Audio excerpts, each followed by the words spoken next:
I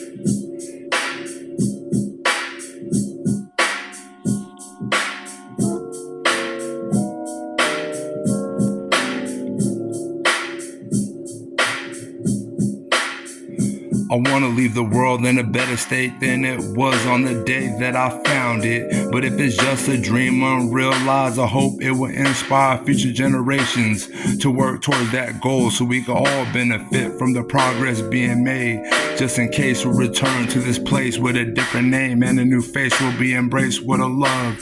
that is truly unconditional. But until that day comes, I'll be praying for a miracle, because without God's help, we're all doomed to live this life and the next life the same, completely miserable. And I know how bad that sounds, and maybe my outlook on the situation is a tad bit cynical. I'll admit I'm a bit jaded from my experience with this life as a whole, but not from my life, but also from the life stories that were told to me when I was young, that I still remember even though now that I'm old. And now I can see I'm half the man I used to be, and now I realize my reality is based upon my flawed beliefs. And if I wish to manipulate the universe as I see fit, I need to have faith that one day God will answer my prayer and allow me to do what needs to be done. And as above, so below, but not my will, but may His will be done here on earth just as it is in heaven. I just want to see everything continue to get better, not just for a few, but for everyone caught in the rain whenever we experience bad weather. And for my people stuck outside during the blizzard, who survived last year's winter